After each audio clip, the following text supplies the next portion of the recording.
하나님 말씀 창세기 28장 1절로 9절 말씀 같이 읽겠습니다. 이삭이 야곱을 불러 그에게 축복하고 또 당부하여 이르되 너는 가나안 사람의 딸들 중에서 아내를 맞이하지 말고 일어나 밧단 아람으로 가서 내 외조부 부두엘의 집에 이르러 거기서 내 외삼촌 라반의 딸 중에서 아내를 맞이하라. 전능하신 하나님이 내게 복을 주시어 내가 생육하고 번성하게 하여 내가 여러 족속을 이루게 하시고 아브라함에게 허락하신 복을 내게 주시되 너와 함께한 내 자손에게도 주사 하나님이 아브라함에게 주신 땅 곧 내가 거류하는 땅을 내가 차지하게 하시기를 원하노라. 이에 이삭이 야곱을 보내매 그가 밧단 아람으로 가서 라반에게 이르렀으니 라반은 아람 사람 부두엘의 아들이요 야곱과 에서의 어머니 리브가의 오라비더라. 에서가 본즉 이삭이 야곱에게 축복하기를 밧단 아람으로 보내어 거기서 아내를 맞이하게 하였고 또 그에게 축복하고 명하기를 너는 가나안 사람의 딸들 중에서 아내를 맞이하지 말라 하였고 또 야곱이 부모의 명을 따라 밧단 아람으로 갔으며 에서가 또 본즉 가나안 사람의 딸들이 그의 아버지 이삭을 기쁘게 하지 못하는지라. 이에 에서가 이스마엘에게 가서 그 본처들 외에 아브라함의 아들 이스마엘의 딸이요 누가 요새 누이인 마을라를 아내로 맞이하였더라. 아멘. 창세기 28장 1절로 9절 말씀해 보면은 이제 밧단 아람으로 보내지는 야곱에 대한 말씀이 기록되어 있습니다. 이삭은 그 리브가의 핑계대로 야곱을 밧단 아람에 사는 자기의 오빠 그 라반의 집으로 이제 보냈습니다. 이삭도 동의했고 형제간에 큰 갈등이 생겼기 때문에 그것을 잠재우기 위해서 라반의 집으로 보내면서 이삭이 야곱을 이제 복을 빌고 가나안 여인으로 아내를 삼지 말고 라반의 딸들 중에 아내를 맞이하라라고 부탁을 했습니다. 그리고 이삭이 야곱을 3절로 4절 말씀해 보면은 이제 축복합니다. 이게 좀 이상하죠?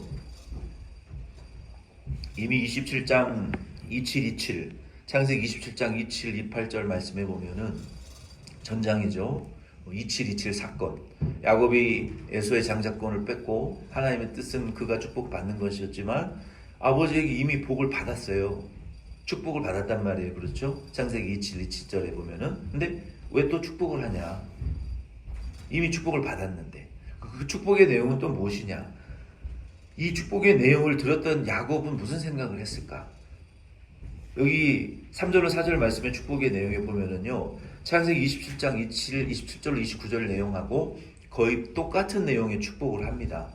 그러면 내가 굳이 어머니와 짜고 편법으로 형을 속이고 이삭에게 축복을 강탈하지 않았어도 어차피 라반의 집에 보내지게 됐었으면 어차피 내가 복을 받을 수 있었네.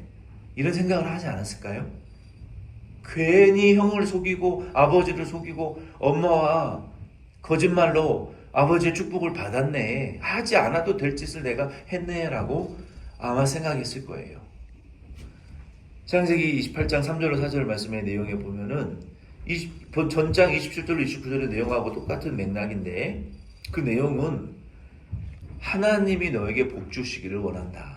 그 복은 아브라함이 아브라함에게 주시겠다고 약속하신 그 복을 너에게 이어 주시기를 원한다. 앞의 내용도 비슷한 내용이거든요. 그리고 번성하고 잘 되기를 원하고 만민이 다 복종하기를 원하고 너의 부모와 가족들도 너의 앞에 복종하게 되고 복의 근원이 되기를 원한다. 어디를 가든지 복을 주고 원수가 너를 해하지 못하는 복을 주기 원한다. 그러는 것은 blessing itself, 복의 근원이 되는 복을 너에게 축복하기를 원한다. 창세기 27장 27절 28절 내용도 비슷한 내용이거든요. 그러한 비슷한 맥락의 축복을 이삭이 야곱에게 하고 그 축복을 받았어요. 근데 결국은 이 축복은 장차 예수 그리스도께서 이 야곱의 후손을 통해서 오셔서 믿는 자에게 그 주실 천국과 또 복의 근원이 되어 주실 예수 그리스도로 말미암는 그 축복의 그 근원이신 예수 그리스도를 통한 축복을 예언한 것입니다. 창세기 12장 2절과 3절, 15장 7절 말씀에 하나님이 아브라함에게 예언하신 그 장차 오실 메시아에 대한 축복이 이 야곱에게도 그 야곱의 후손을 통해서 오게 될 것이다라는 그 축복을 이제 받게 된 거예요. 결국은 야곱이 그러한 씁쓸한 마음을 가족을 떠나면서 갖게 됐을 것 같아요. 내가 괜히 아버지를 속였구나. 괜히 형을 장자권을 내가 뺏어가지고 하지 않아도 될 일을 했구나. 이런 씁쓸한 마음으로 가족을 떠나서 20년이 지난 후에야 가족의 품으로 가족들이 재회하게 되는 이러한 아픔을 야곱이 경험하게 됩니다. 이 모든 사건 일들을 옆에서 이렇게 지켜보고 있었던 사람이 있었는데 그 사람은 누구였냐면 바로 큰아들 야곱에게 장자권을 빼앗긴 에서였어요. 에서가 이 모든 상황을 바라보고 있었어요.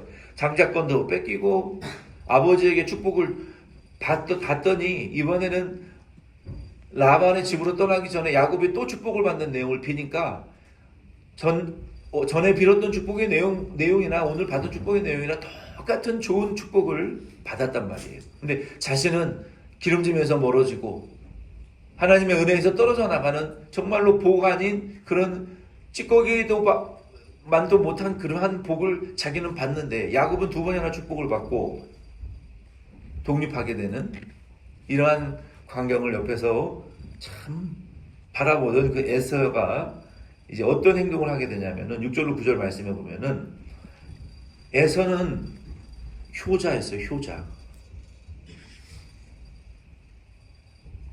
근데 문제는 무엇이냐면은 효자만 되었을 뿐이지 믿음이 없었어요.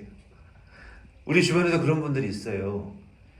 효도만 할 줄 알지, 육신의 부모님에게 효도만 할 줄 알지, 우리의 영의 하나님을 향한 경외와 두려움이 믿음이 없는 그리스도인들이 있어요. 근데 어떤 분들은 하나님을 향해서 열심히 특심하고 기도도 잘하고 예배도 잘 드리고 봉사도 잘 드리고 하나님에게 헌금도 많이 드리는데 효심은 조금 부족한 그런 성도들도 있어요. 둘 다 좋지는 않은 것 같아요. 근데 둘 중에 하나를 선택하라 그런다 그러면 어떻게 해야 될 것 같아요? 효자, 후자.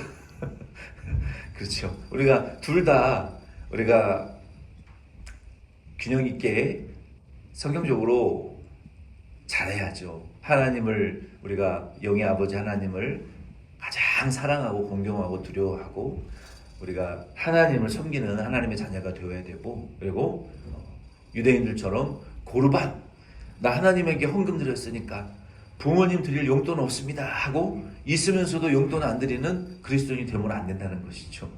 그게 나는 교회 가서 하나님만 잘 섬기면 되고 기도만 하면 되고 교회 봉사만 잘하면 되지 우리 육신의 부모님에게는 잘 못해도 된다라고 하는 유대인들의 그 고르반 사상을 예수님이 굉장히 책망하셨잖아요. 그러니까 하나님 아버지를 우리가 하나님에 대한 우리 섬김을 우리가 잘하고, 그리고 우리 육신의 부모님에 대한 효도도 우리가 해야 된다라고 성경 말하고 있어요. 근데 여기 에서는 참 효자였어요. 근데 문제는 효자만이고 하나님을 향한 믿음이 약했고, 야곱은 하나님의 약속과 언약에 대한 욕심이 강렬했지만 자기로 인해서 가정이 풍비박산 나게 되는 효자도 아니고 우애가 좋은 동생도 아니었다. 그런 장단점들이 있었어요. 그래서 에서가 이 모든 상황을 지켜보면서 전장 27장 46절 말씀과 또 아버지도 지켜보니까 엄마도 자기 아내에 대해서 불만이야. 28장 1절 2절 말씀해 보니까 아버지도 야곱을 축복하면서 에서처럼 가난한 여자와 결혼하는 것은 좋지 않은 것 같다라고 그 에서의 와이프에 대해서 이 불만을 가지고 있는 아버지 어머니의 모습을 보면서 에서가 본처 외에 아브라함의 아들 그 이삭을 낳기 전에 낳은 이스마엘이라는 아들의 딸들이 있었는데 그 중에 마할랏이라는 딸을 택해서 그 여자와 결혼하는 이제 했습니다. 야곱은 20년 동안 그 어린 나이에 아마 소년이었을 거예요. 청년 되기 전 나이였을 거예요. 그 젊은 나이에 가정을 떠납니다. 이게 독립이라고 볼 수 없지만 떠나서 20년 동안 혼자 혼자의 삶을 살아가면서 부모와 재회할 기회를 갖지 못해요. 형과 재회할 기회를 갖지 못해요. 가족들 간에 그 야곱은 어떤 애틋한 가족들 간의 화목함, 가족들 간의 그 따뜻한 그 패밀리, 가족의 그 애틋하고 끈끈한 그러한 감정이나 정서나 그러한 교류가 야곱에게는 없는 것을 우리가 성경을 통해서 볼 수 있습니다. 그래서 바단 아람에 거주하면서 부모를 공경하고 형제애를 따뜻하게 나눌 기회가 없었어요. 이처럼 에서와 야곱의 그 삶이 다릅니다. 이러한 말씀을 우리가 보면서 무엇을 깨닫게 되냐면 지금 아브라함도 이삭도 야곱도 에서도 이 족장들의 그 모습을 보면서 하나님의 부르심을 받기는 받았어요. 그렇죠? 모험도 했어요. 희생도 했어요.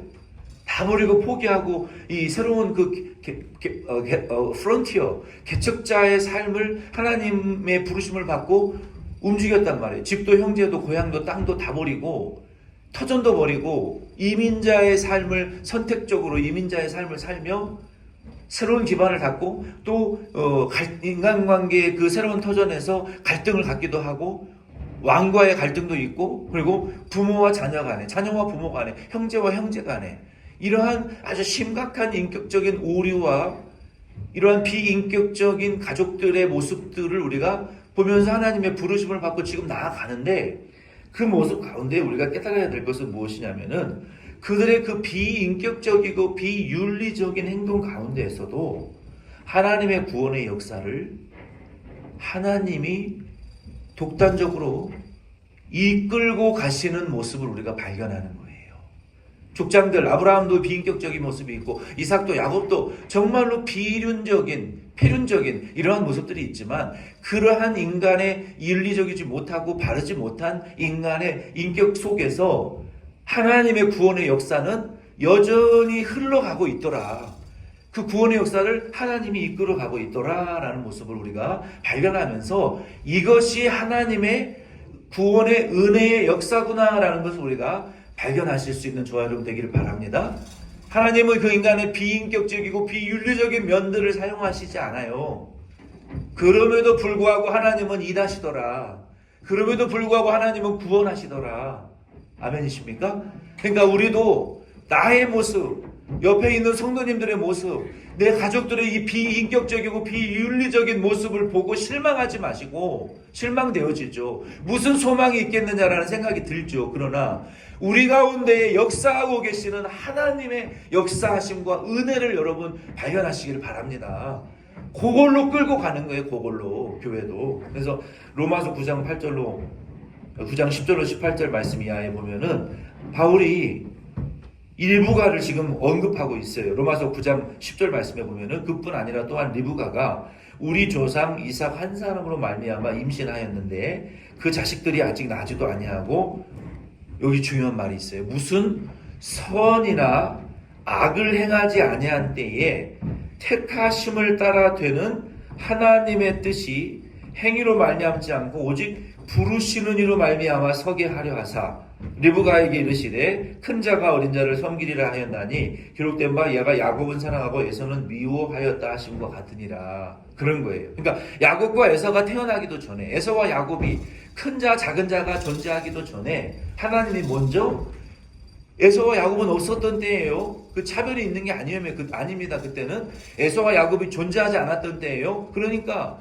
하나님의 뜻대로 큰 자가 작은 자를 섬기게 하는 것도 하나님 뜻이고, 에서는 미워하고 야곱은 사랑하는 거, 그거 하나님 뜻대로 하실 수 있는 거예요. 왜? 이미 태어나지 않은 때에 하나님의 뜻과 부르심에 따라 하나님의 섭리에 따라 행하시는 그 은혜의 선택의 은혜와 구원에 우리가 초점을 맞추어야지, 태어난 이후에 왜 큰 자가 작은 자를 섬겨야 되느냐, 왜 야곱은 사랑하고 에서는 하나님 미워하시느냐, 이렇게 말할 위치가 아니라는 거예요. 우리는.